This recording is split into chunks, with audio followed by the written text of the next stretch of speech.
7-10 వయసులో కూడా ఆరోగ్యం ఎట్లున్నా లెక్క చేయక నేను సాధించి పెట్టిన తెలంగాణకు నా కండ్ల ముందే అన్యాయం జరుగుతుంటే నేను కూర్చోలేను అని చెప్పి తెలంగాణలో సాధించుకున్న హక్కులు పరాయి పాలు అవుతుంటే చూడలేను నేనని చెప్పి కృష్ణా జలాల్లో మన వాటా నీళ్లు లేకపోతే మన బతుకులు ఆగమైతాయని ఒక చిన్న ఏమరపాటుతోని క్రూర ముగాల పాలైన నా తెలంగాణను మళ్ళీ రక్షించుకోవాలని ఆనాడే ప్రాణత్యాగం చేసి ప్రాణాన్ని కూడా లెక్క పెట్టకుండా తెలంగాణను తెచ్చిన నాకు ఈ చిన్న అనారోగ్యం లెక్క కాదని చెప్పి బెబుల్లాగా విజృంభించడానికి మళ్ళీ పోరాటల గడ్డ ఈ నల్లగొండకు వచ్చిన పెద్దలు తెలంగాణ ఉద్యమ రథసారథి తెలంగాణ జాతిపిత కేసీఆర్ గారికి, తెలంగాణ భారత రాష్ట్ర సమితి కార్యనిర్వాహక అధ్యక్షులు కేటీ రామారావు గారికి, పార్లమెంటరీ పార్టీ నాయకులు కేశవరావు గారికి, నామ నాగేశ్వరరావు గారికి, వేదిక మీద ఆసీనులైన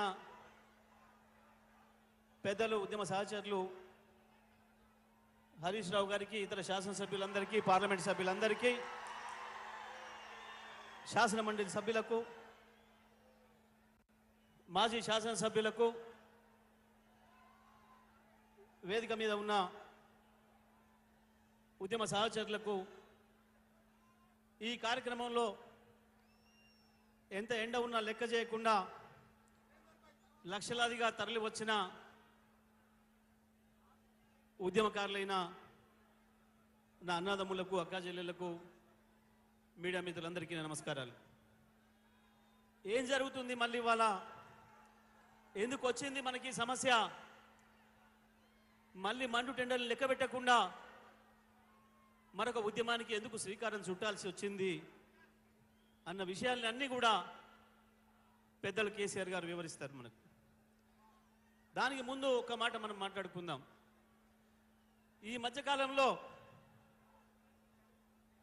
వాళ్ళకు మామూలు భాషలో చెప్తే అర్థం కాని మనుషులు అయినా వాళ్ళ భాష మనం ఉపయోగించవద్దు అని చెప్పి పెద్దలు కేసీఆర్ గారు చెప్తారు. కాబట్టి నేను వాళ్ళ ఆటవిక భాషకు పోవడం లేదు. కానీ కేసీఆర్ వచ్చి నల్లగొండకి ఏం చేసిండు అని చెప్పే విధవలకు నేను చెప్పే సమాధానం, మీరు పెంచి పోషించిపోయిన కరువును, మీరు పెంచిపోయిన ఆత్మహత్యలను, ఆకలి చావుల్ని కేవలం 6 ఏళ్లలోనే నిషేధించిండు కేసీఆర్.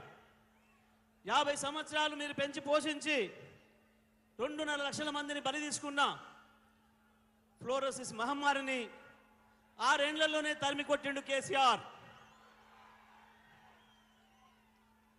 తెలంగాణ వచ్చే నాటికి కేవలం 3 లక్షల టన్నుల వరి ధాన్యాన్ని అందించిన ఈ నల్గొండ జిల్లాను 4 ఏళ్లలోనే 40 లక్షల టన్నుల వరి ధాన్యాన్ని పండించే స్థితికి తీసుకొచ్చిండు కేసీఆర్.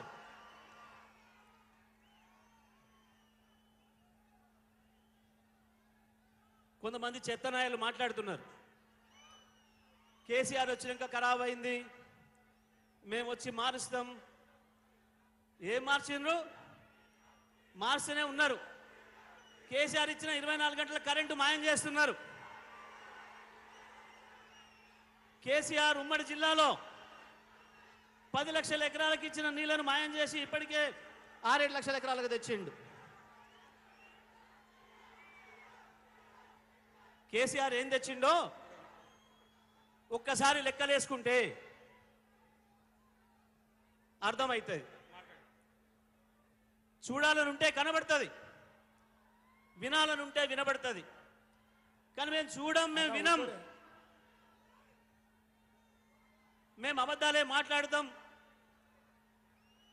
హక్కుల గురించి కేసీఆర్ గారు మాట్లాడితే మేము ఊర కుక్కల్లాగా దాడి చేస్తాం అనే వెధవలకు అర్థం కాదు. అసలు తెలంగాణ ఆత్మ ఉంటే కదా అర్థమయ్యేది మీకు. ఒకనాడన తెలంగాణ ఉద్యమంలో ఎవడైనా పాల్గొంటే కదా అర్థమయ్యేది మీకు. 2 నెలలుగా నాగార్జున సాగర్ ప్రాజెక్టు అవతలోడికి చేతికి వెళ్ళిపోతే ఒక్కరోజు సోయలేదు, ఒక్కరోజు మాట్లాడలేదు. కేసీఆర్ గారి ఆదేశాలతో మన నాయకులు, మన మాజీ మంత్రివర్యులు మాట్లాడిన తర్వాత గబాల మేల్కొని మన మీద దాడి చేసే ప్రయత్నం చేసింది. కేసీఆర్ గారు సభ పెడుతుండంటే వణుకుడు మొదలైంది, ఒక్కడొక్కడికి వణుకుడు మొదలైంది. అబద్ధాలు చెప్పి చెప్పి ఇక వీగలేక నిన్న అసెంబ్లీలో చర్చ పెట్టింది. హరీష్ రావు గారు ముఖం మీద తన్నట్టు అన్ని విషయాలు చెప్పిండు. ఇవాళ ఉన్న విషయాలన్నీ